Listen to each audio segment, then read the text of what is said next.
नमस्कार। इस चैनल के द्वारा बीएड शिक्षकों के ब्रिज कोर्स को ध्यान में रखते हुए इंपॉर्टेंट स्टडी मटेरियल्स एवं डेली क्लासेज आपको प्रोवाइड की जा रही हैं। बाल विकास के अंतर्गत एक इंपॉर्टेंट टॉपिक है डेवलपमेंट। हम उसी को कवर करने का प्रयास कर रहे हैं। आज के इस वीडियो में हम विकास के प्रमुख सिद्धांतों पर चर्चा करने वाले हैं। इसके पहले हमने विकास पर कुछ चर्चा की थी। ब्रिज कोर्स की अगर आप तैयारी कर रहे हैं तो ये आपके लिए बहुत इंपॉर्टेंट हो सकता है, क्योंकि जो आपको स्टडी मटेरियल्स प्रोवाइड किया जा रहा है, जो क्लासेस प्रोवाइड की जा रही हैं, वो लेटेस्ट सिलेबस के आधार पर तैयार की गई हैं। ठीक है, तो बेसिकली आपको आज विकास के प्रमुख सिद्धांतों को देखना है, जिसमें आपको यह समझना है सिद्धांत से ऐसा कुछ सार्वभौमिक नियम होते हैं जो हर परिस्थिति में जिनका अनुसरण होता है। अगर विकास हो रहा है तो कुछ सार्वभौमिक नियम है विकास के, उन्हीं को आपको समझना है। जैसे पहला है कि विकास सतत यानी हमेशा चलने वाली और परिवर्तनशील बदल जाने वाली प्रक्रिया है। जैसे अगर बच्चा 6 महीने का है, अगर वह अपना दुख प्रकट करता है तो जोर जोर से रोता है, लेकिन अगर 20 साल या 25 साल तक आप जाएं तो अगर कोई व्यक्ति अपना दुख प्रकट करता है तो क्या वह जोर जोर से रोता है? नहीं, उसकी भाषा का विकास हो चुका है। और अगर 10 साल का बच्चा है तो वह बोलकर अपना दुख प्रकट करेगा। ठीक है, कोई बात होगी तो बोलेगा। तो आपने क्या देखा कि एक प्रकार से दुख प्रकट करने का तरीका भी बदल गया। अगर कोई बहुत बड़ा व्यक्ति रो रहा है तो उसको यही नहीं कहा जाता है क्यों बच्चों के जैसे रो रहे हो।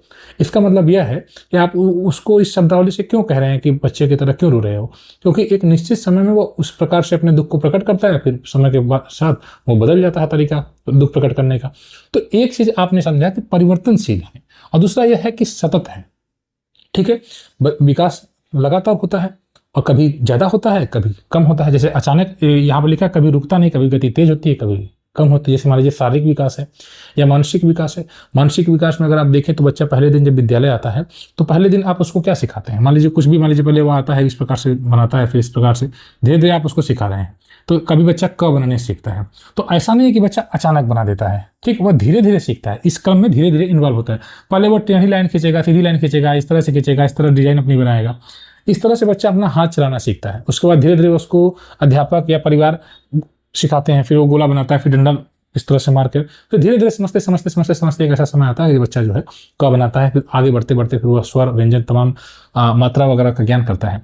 तो आपने समझा कि बच्चा अचानक नहीं सीख रहा है, धीरे धीरे सीख रहा है और कभी रुकता नहीं है। कभी उसकी गति तेज होती है, कभी कम होती है। जैसे मान लीजिए कि शारीरिक विकास की बात की जाए तो बच्चा माँ के पेट में बहुत तीव्र विकास का होता है ना। शारीरिक विकास की बात कर रहे हैं। 1 साल 2 साल तक, और 1 साल 2 साल तक भी देखते हैं तेजी से विकास होता है। लेकिन बच्चा बाल्यावस्था में जब जाता है तो विकास, जो शारीरिक विकास है, वह धीमा हो जाता है, फिर किशोरावस्था में ज्यादा हो जाता है। तो आपने देखा कि जो शारीरिक विकास है वह कभी ज्यादा हो रहा है, कभी कम हो रहा है। उसी प्रकार से मानसिक विकास भी होता है। ठीक है, उसी प्रकार से बच्चे का बौद्धिक विकास जो स्तर है, कभी तेजी से होता है, कभी कम होता है। ठीक है, इस प्रकार से आप कह सकते हैं कि दोनों ही, जो पहली बात है कि विकास सतत है, लगातार चलने वाली है और परिवर्तनशील है। इसमें विकास अचानक नहीं होता है, वह धीरे धीरे होता है और यह कभी रुकता नहीं है। हाँ, विकास की गति कभी तीव्र हो जाती है, कभी कम हो जाती है। दूसरा यह है कि विकास क्रमबद्ध होता है। बच्चे के सीखने का निश्चित क्रम होता है। अब क्रमबद्धता भी 2 तरीके से होती है। अब ऐसा नहीं है कि बच्चा जन्म लिया और जन्म लेने के बाद ही तुरंत उठकर बैठ गया, ठीक है, कि चलिए हम चलते हैं घूमने। बच्चा जब जन्म लेगा तो जन्म लेने के बाद पहले तो बच्चा, आपने देखा होगा, पहले अपनी आंख पर नियंत्रण करने का प्रयास करता है ना। आंख भी नहीं खुल पाती है उसकी। आंख खुलती, बच्चा को पहले मार कर रुलाया जाता है, रोने का प्रयास करता है बच्चा, आंख से देखने का प्रयास करता है। धीरे धीरे फिर वो गर्दन पर नियंत्रण करता है। ठीक है, पहले सिर पर नियंत्रण करता है, फिर गर्दन पर नियंत्रण करता है, फिर धीरे धीरे नीचे की ओर उसका नियंत्रण होता है। तो आपने देखा कि बच्चा एक प्रकार से निश्चित उसका क्रम हो रहा है। ठीक है, एक है सिर पदाभिमुख और दूसरा है समीप दूराभिमुख। ये 2 प्रकार से विकास होता है। जैसे इसमें सिर पदाभिमुख का मतलब यह हुआ कि सर से पैर की ओर, ठीक है, यानी ऊपर से नीचे की ओर। जैसे बच्चे का, जैसे अभी मैंने आपको बताया कि जब जन्म लेता है तो पहले आंख पर नियंत्रण करने का प्रयास करता है, फिर धीरे धीरे गर्दन पर नियंत्रण करता है, फिर उसके बाद शरीर के निचले हिस्से पर नियंत्रण करता है, फिर पैर तक जाता है, इसके बाद हाथ, फिर इसके बाद धीरे पैर पर नियंत्रण करता है।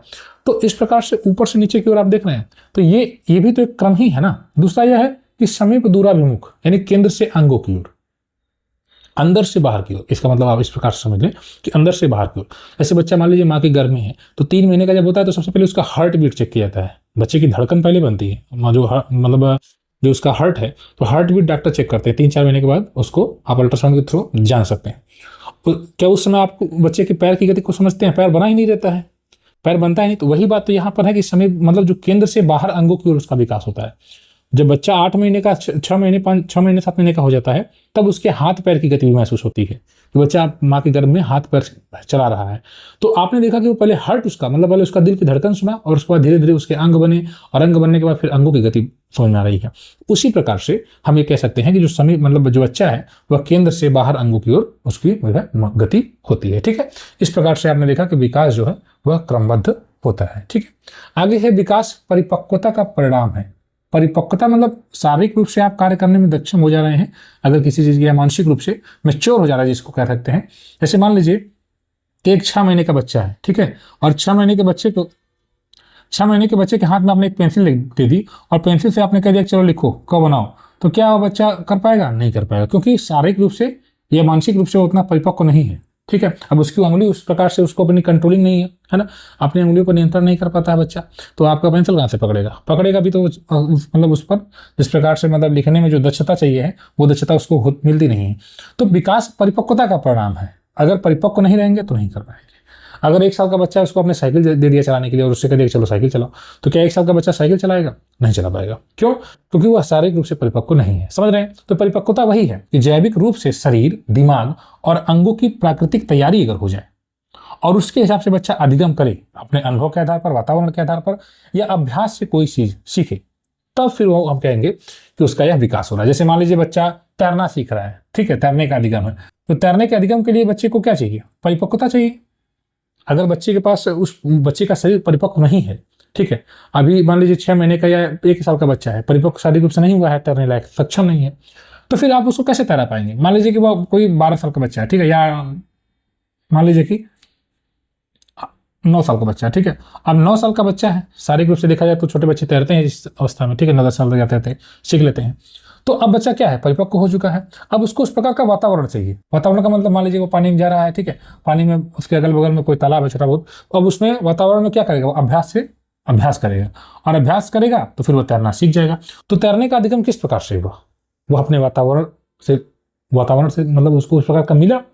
दूसरा यह कि शारीरिक रूप से वह परिपक्व है, तब जाकर उसने अधिगम कर लिया, तैरने का अधिगम हो गया। साइकिल चलाने का अधिगम है, ठीक है, साइकिल चलाने का अधिगम है, तो साइकिल चलाएगा बच्चा, कैसे चलाएगा? जब वो उस योग्यता को हासिल कर लेगा, शारीरिक रूप से वह दक्ष रहेगा, ठीक है। अगर मान लीजिए कि बच्चा शारीरिक रूप से फिजिकली हैंडीकैप्ड है, विकलांग है, तो फिर अगर उसको साइकिल चलाने के लिए कह दिया जाए तो क्या वह साइकिल चलाने का अधिगम कर पाएगा? नहीं कर पाएगा। क्यों? क्योंकि वह शारीरिक रूप से दक्ष नहीं है।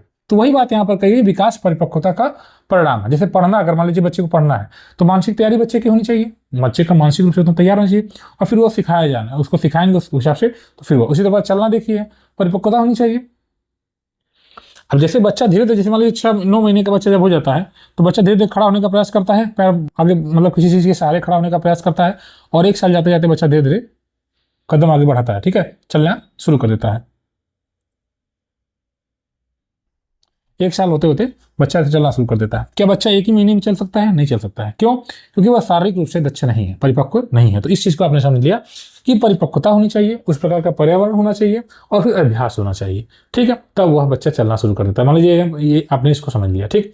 साइकिल चलाने के लिए भी परिपक्व होगा, पर्यावरण उस प्रकार का होगा, और वह अभ्यास करेगा, ठीक, तब वो जाकर अधिगम कर पाएगा। तो इस आपने समझ लिया। चौथा है, विकास में व्यक्तिगत भिन्नताएं होती हैं। मतलब यह है कि सभी का विकास एक जैसा नहीं होता है ना। आपने देखा भी होगा, तुलना हम लोग करते हैं अक्सर कि उसका बच्चा इतना ये कर ले रहा है, मैंने नहीं करते। अक्सर गार्जियन इस प्रकार से बातचीत करते हैं कि मेरा बच्चा तो 6 महीने में बैठ गया था, कुछ कहते हैं मेरा 5 ही महीने में बैठ गया था, है ना, मतलब बैठने से आशा समझ रहे हैं आप। कुछ कहते हैं कि 1 साल में मेरा बच्चा खड़ा हो गया था, चलने लग गया था। कुछ कहते हैं नहीं, मेरा बच्चा तो 12 महीने में मतलब 1 साल 2 महीने में चलना शुरू किया था। तो आपने ये कहा कि देखा कि देखिए, किसी विकास सबका होता है, ठीक है, और एक क्रमबद्ध तरीके से होता है, चाहे बच्चा किसी का हो। पहले वह अगर लेटा है तो लेट कर पहले करवट मारने का प्रयास करेगा, करवट मारने के बाद फिर पेट के बल होने का प्रयास करेगा, ठीक है, पेट के बल होने के बाद फिर अपना दोनों हाथ उठाने का प्रयास करेगा ऊपर की ओर, ठीक, दोनों हाथ दोनों पैर उठा कर फिर धीरे धीरे हल्का हल्का मतलब अपना नियंत्रण बनाने का प्रयास करेगा, फिर वो पीछे अपने शरीर को लेकर बैठने का प्रयास करेगा। इस तरह से प्रयास करता है बच्चा, और वो सबका बच्चा इसी प्रकार से करता है। तो आपने देखा कि विकास क्रम सबका समान है। ये चीज होने में समय लग सकता है, कोई जल्दी करेगा, कोई पहले करेगा, मतलब देर में करेगा, वो पर्यावरण पर भी बहुत कुछ निर्भर करता है, गति अलग होती है, ठीक है। तो अलग अलग गति से विकास होता है, लेकिन यह ध्यान देना है कि सबका क्रम समान होता है। यानी ऐसा कोई नहीं है, या कोई ऐसा व्यक्ति नहीं है, जो बच्चा नहीं है जो पैदा होते ही पहले खड़ा हो गया। पहले वह लेटेगा, और जो हमने बताया वो मतलब धीरे धीरे वह एक क्रम के रूप में उसका विकास होता है, इसलिए हमें तुलना वगैरह नहीं करनी चाहिए। ठीक है। अगला है कि विकास समग्र होता है।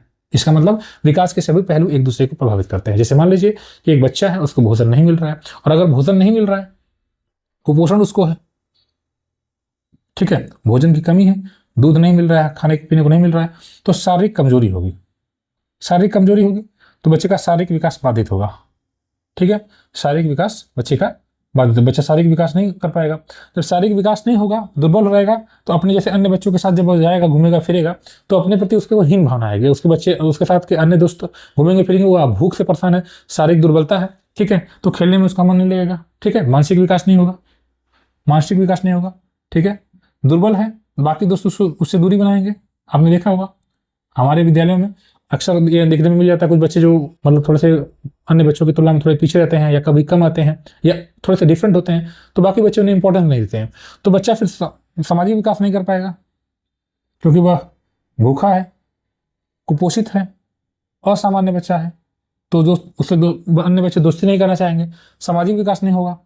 तो फिर आप उसका कहने का मतलब ये पूरी की पूरी प्रक्रिया जो उसके विकास की है वो सब सुस्त पड़ जाएगी। केवल एक चीज आपने देखा। इसी प्रकार से हर पहलू को आप समझें तो एक दूसरे से सभी कनेक्टेड हैं। यही हम कहना चाहते हैं कि जो विकास के सभी पहलू हैं वो एक दूसरे को प्रभावित करते हैं। इस प्रकार से आपने विकास के प्रमुख सिद्धांतों को फिलहाल इस वीडियो में कवर कर लिया।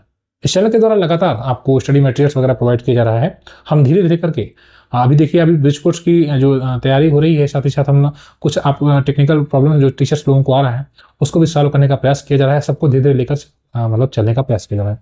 आप भी अगर ब्रिज कोर्स की तैयारी करते हैं, बेहतरीन स्टडी नोट्स आपको चाहिए, तो इस चैनल को आप ज्वाइन कर सकते हैं। आने वाले समय में हम बेहतर तरीके से अन्य सब्जेक्ट्स को भी कवर करेंगे। धन्यवाद।